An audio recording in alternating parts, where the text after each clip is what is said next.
నేను ఎన్నో రకాల రెసిపీస్ సూపర్ టేస్టీగా చేస్తా. దమ్ బిర్యానీలో ఏదో టేస్ట్ మిస్ అవుతుంది అని ఆలోచిస్తుంటే ఒకరోజు మా ఆడవిళ్ళ కోడలు చేసింది, సూపర్ టేస్ట్ అయ్యింది. కొద్దిగా అన్నము తీసి పడేసేయాలి.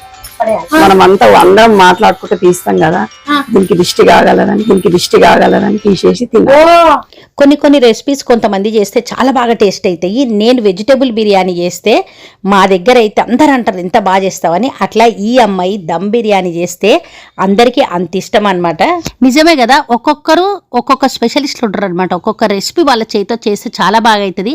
ఈ వీడియో చూసే వాళ్ళల్లో మీరు ఏ రెసిపీ అయితే చాలా బాగా చేస్తారు మాకు కామెంట్ చేయండి చూద్దాం. ఈ రైస్ మరీ మెత్తగా కాకుండా మీడియంగా ఉడికించుకోవాలి. తర్వాత ఇక్కడ ఉన్న వెజిటేబుల్స్ ఉన్నాయి కదా, బీన్స్, క్యారెట్, ఆలు, బఠానీ, ఇవన్నీ కూడా ఆయిల్లో ఫ్రై చేసుకోవాలి. మామూలుగా ఉడికించుకుంటే అంత టేస్ట్ ఉండదు, ఆయిల్లో ఫ్రై చేసుకోవాలంట.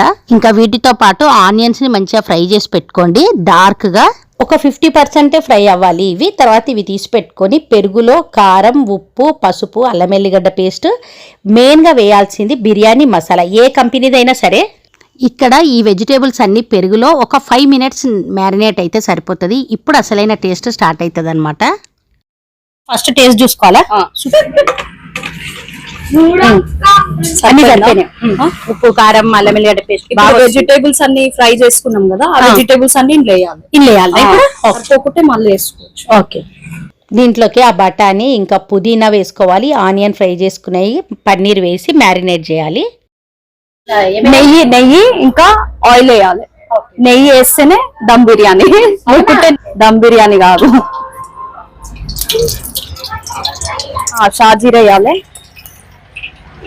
ఎందుకంటే బిర్యానీ మసాలా వేసుకున్నాం కదా పిన్ని, అన్ని అందులోనే ఉంటాయి మసాలా అంతా. షాజీరా ఒకటి వేసుకోవాలి.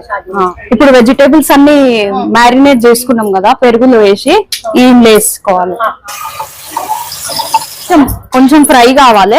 ఇప్పుడు కర్రీ కొంచెం తీసి పెడుతున్నా, ఎందుకంటే రైస్ పైనకేం చేయాలి కొంచెం. అంటే దీనిపై నుంచి రైస్ వేసి మళ్ళీ దానిపై నుంచి కర్రీ వేసి మళ్ళీ రైస్ వేస్తుంది, లేయర్స్ లాగా అనమాట. అట్లా వేస్తే దమ్ము బాగా అవుతుంది. అయితే ఇది మనకి కొంచెం తిక్కుగా ఉంటది, మందంగా ఉండాలంట. ఈ మనం ఎన్లైతే చేస్తున్నామో ఆ బోగండి బాండి ఏదంటారో అది తిక్కుగా ఉందనుకో, మందంగా ఉంటే మనకి మాడదు, మంచిగా దమ్ అవుతుంది. అంతేనా? ఇక